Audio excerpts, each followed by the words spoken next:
মাননীয় নাট্যকার মমতা ব্যানার্জি, আমি চেয়েছিলাম আমার বিরুদ্ধে আবার লড়ুক, কিন্তু তিনি সে ঝুঁকি নেননি। নেড়া একবারের বেশি বেলতলায় যায় না। গতবারে মনে আছে, এইরকম এক গধূলি লগ্নে সন্ধ্যাবেলা এই রাস্তা দিয়ে উনি যাচ্ছিলেন মহারানী। লোহার একটা বিম পোতা ছিল, এখনো আছে। কিছু মানুষ উৎসাহিত হয়ে আকাশ রানীকে দেখতে এসেছিলেন, কারণ উনি তো আকাশেই থাকেন, নিচে নামেন না। ভোট বড় বালাই, ঠেলায় না পড়লে বিড়াল গাছে ওঠে না। দরজাটা খুলে ফেলেছেন, লোহার বিনে লেগে আবার ফিরে এসে পায়ে লেগে থাকতে পারে। কি নাটক, বাপরে বাপ! ভালো পায়ে ব্যান্ডেজ জড়িয়ে হুইল চিহ্নে ভোট দিন, হুইল চেয়ার চিহ্নে। গোটা রাজ্যের মানুষকে টুপি পরালেন, বিরুলিয়ার মানুষ টুপি পরেনি, কারণ তারা চোখের সামনে দেখেছে এই মিথ্যাশ্রী যিনি চাকরি চুরি করেছেন, টাটাকে তাড়িয়েছেন, আত্মনির্ভর ভারত আর ভাতা নির্ভর বাংলা পরিণত করেছেন, দুর্গা ঠাকুরের হাত ভাঙেন, কালী ঠাকুরকে প্রিজন ভ্যানে তোলেন, সুযোগ পেলেই মন্দিরে যা থাকে সব চুরি করতে সাহায্য করেন, আর মহাকুম্ভকে মৃত্যু কুম্ভ বলেন, হিন্দু ধর্মকে গন্ধা ধর্ম বলেন। রাম মন্দির উদ্বোধনের দিন রাম মন্দির মানছি না, মানব না মিছিল করেন। তিনি আর এখানে দাঁড়ানোর ঝুঁকি নেননি। আমি তো চেয়েছিলাম লড়ুক। একজন বিক্রি হয়ে যাওয়া পঞ্চায়েতের মেম্বারকে আমার বিরুদ্ধে প্রার্থী করেছে। কি অদ্ভুত এরা নীতির কথা বলে। আমি তো চাইলে স্কুটিনিতে কমপ্লেন করে ওর নমিনেশন ক্যান্সেল করতে পারতাম। আপনি জানেন উনি এখনো খাতায় কলমে পদ্মফুলের পঞ্চায়েত মেম্বার। ভারতবর্ষে কোন ব্যক্তি নির্বাচন কমিশনের নিয়ম অনুযায়ী একজন দুটো দলের মেম্বার থাকতে পারে না। একজন দুটো দল থেকে প্রতিনিধিত্ব করতে পারে না। তাই উনি জানেন জিততে তো পারবো না, পঞ্চায়েতটা থাক, করে খেতে হবে না। এই পিছন থেকে কে বলছিল মাটির কথা, আমি এগুলো নাই বা বললাম, ওকে চেনেই না। এখানে যদি জিজ্ঞেস করি ভিড়ের মাঝখানে ছেড়ে দিই, তৃণমূলের প্রার্থীকে ৯৯% লোক চিনতে পারবে না। হয়তো নিষিদ্ধা বা নেতৃত্ব পর্যায়ে আপনারা চিনতে পারেন, আর কেউ চিনতে পারবে না। আমি আপনাদের কাছে দুটো কথা বলি। আপনারা জিতালেন ১৯৫৬ ভোটে, বিজেপি বিরোধী দলনেতা করল। আপনারা আমার ভূমিকা দেখেছেন তো? ৪টে বিরোধী দলনেতাকে দেখেছেন। নিজে যারে বড় কয় বড় সে নয়, লোকে যারে বড় কয় বড় সে হয়। পঙ্কজ ব্যানার্জিকে দেখেছেন, পার্থ চ্যাটার্জিকে দেখেছেন, ডাক্তার সূর্যকান্ত মিশ্রকে দেখেছেন, আব্দুল মান্নান সাহেবকে দেখেছেন।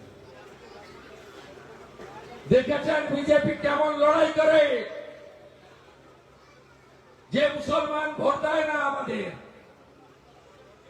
7টা মুসলিম মহিলা 4টা শিশুকন্যাকে আনারুল আর ভাদু রামপুরহাটের বকটুইতে লড়াই করে শিকল তুলে পুড়িয়ে মারল।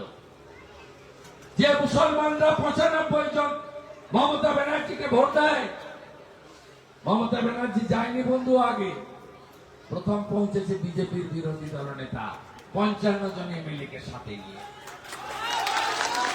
পঞ্চায়েত নির্বাচনে মগরাহাটে সিপিএম আইএসএফ এর মুসলিম কর্মীদের বাড়ি লুট করেছিল নয়া বসত গ্রামে।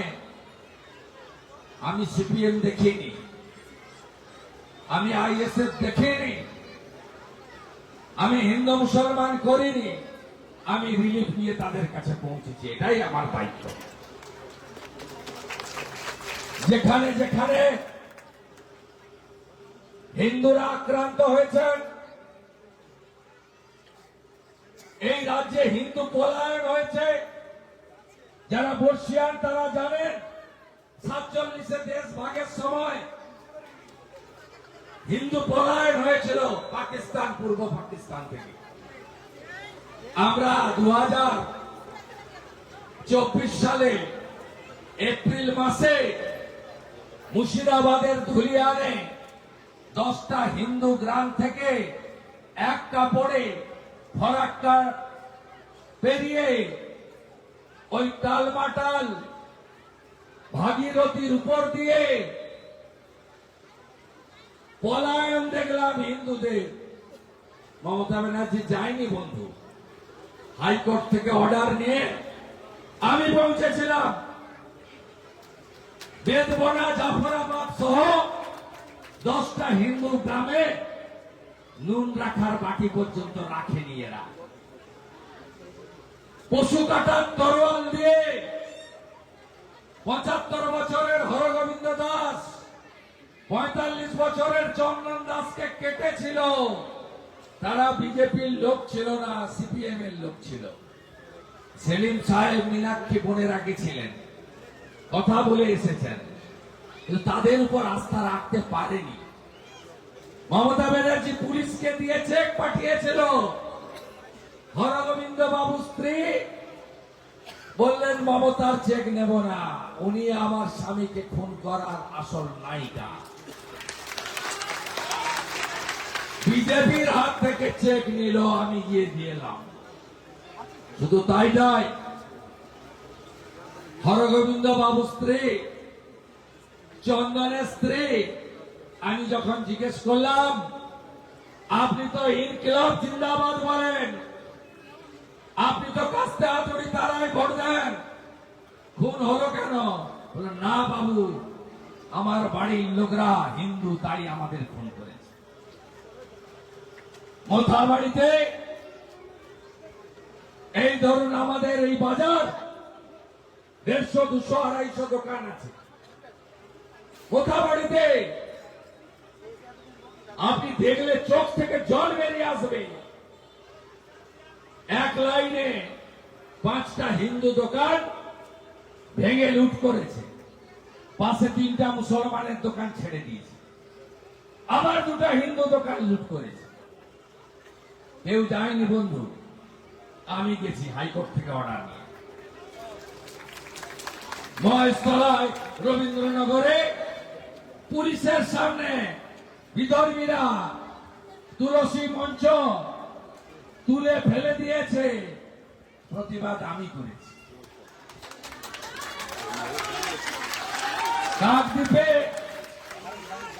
কাকদ্বীপে সূর্যনগরে কালী ঠাকুরকে ভেঙে পুলিশের প্রিজন ভ্যানে তুলেছে। ঠিক আছে, থ্যাংক ইউ। নির্বাচনী সভায় অপ্রাপ্ত বয়স্কদের থাকার দরকার নেই। আমি প্রণাম জানাচ্ছি আমাদের ভগবান, আপনারা ভগবানের মূর্তি সেজে এসেছেন, আশীর্বাদ।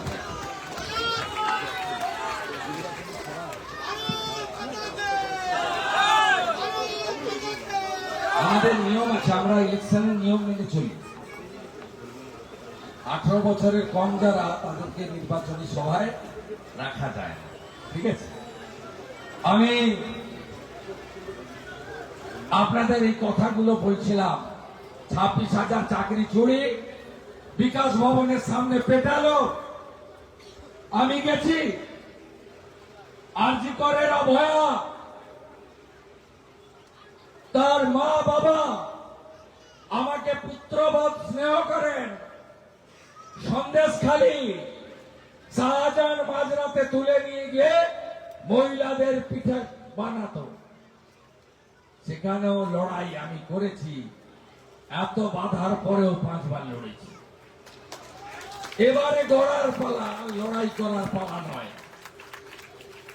কারণ 2021-এ আমরা বিরোধী ছিলাম, এবারে আমরা রাজ্যের শাসনভার নিতে চলেছি আপনাদের আশীর্বাদ।